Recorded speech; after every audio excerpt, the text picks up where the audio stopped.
com a leitura do livro Céu e Inferno, um livro escrito por Allan Kardec e pelos espíritos e traduzido por Manuel Quintal.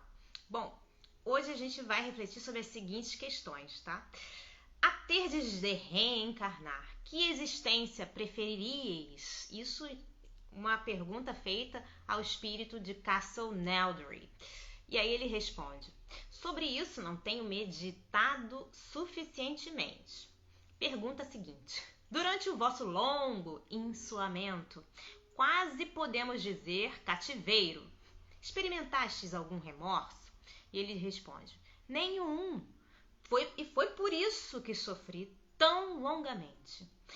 Somente quando o senti foi que ele provocou, sem que disso me apercebesse, as circunstâncias determinantes da vossa evocação ao meu espírito para início da libertação. Obrigado, pois, a vós que de mim vos apiedastes e me esclarecestes. E aí vem um texto de Kardec sobre essa comunicação. Efetivamente, temos visto os avaros sofrerem à vista do ouro, que para eles não passava de verdadeira quimera. Orgulhosos, atormentados pelo ciúme das honrarias prestadas a outros que não eles. Homens que dominavam na terra, humilhados pela potência invisível, constrangidos à obediência, em presença de subordinados que não mais se lhe curvavam. Ateus, atônitos pela dúvida em face da imensidade, no mais absoluto insulamento, sem um ser que os esclareça. No mundo dos espíritos há compensações para todas as virtudes, mas há também penalidades para todas as faltas. E destas, as que escaparam às leis dos homens são infalivelmente atingidas pelas leis de Deus.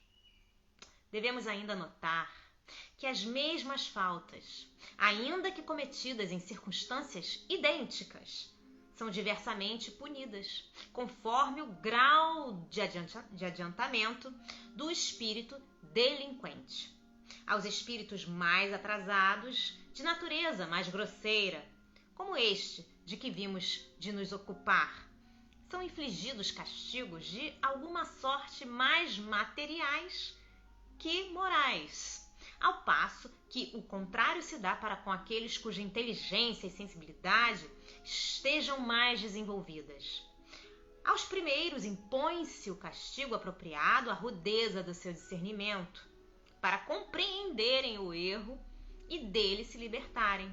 Assim é que a vergonha, por exemplo, causando pouca ou nenhuma impressão para estes, torna-se para aqueles intolerável. Neste divino código penal, a sabedoria, a bondade, a providência de Deus para com suas criaturas revelam-se até nas mínimas particularidades, sendo tudo proporcionado e concatenado com admirável solicitude para facilitar ao culpado os meios de reabilitação.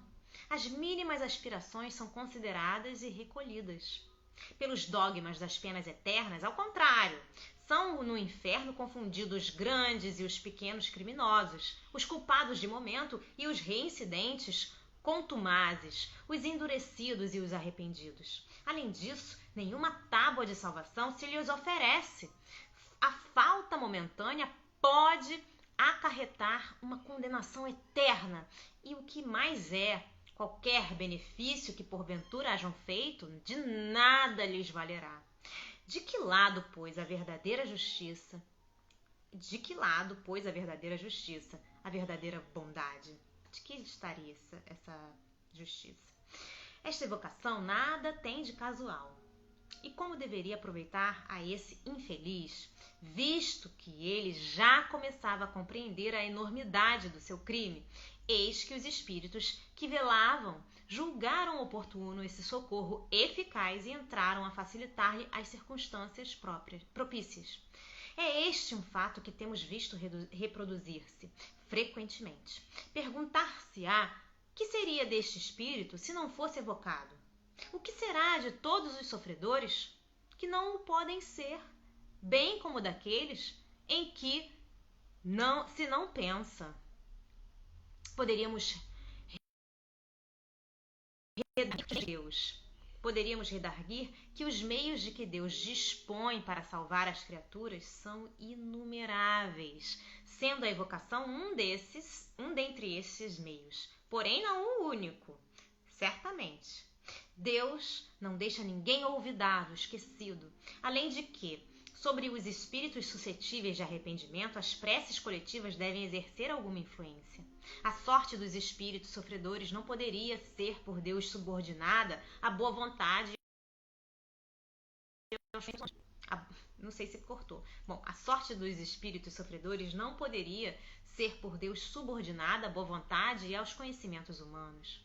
Desde que os homens puderam estabelecer relações regulares com o mundo invisível, uma das primeiras consequências do espiritismo foi o ensino dos serviços que por meio dessas relações podem prestar aos seus irmãos desencarnados. Deus patenteia, por esse modo, a solidariedade existente entre todos os seres do universo, a natureza por base ao princípio da fraternidade.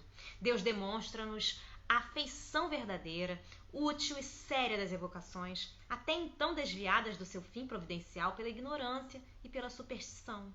Aos sofredores jamais faltaram socorros, em qualquer época, e se as evocações lhes proporcionam uma nova via de salvação, aproveitam ainda mais, talvez aos encarnados, por lhes proporcionar novos meios de fazer o benefício, instruindo-se, ao mesmo tempo, sobre as condições da vida futura. Bom, gente, ficamos por aqui por hoje. Eu espero que vocês estejam gostando dessa leitura tanto quanto eu. Um beijo grande a todos, Deus abençoe e até a próxima. Tchau, tchau.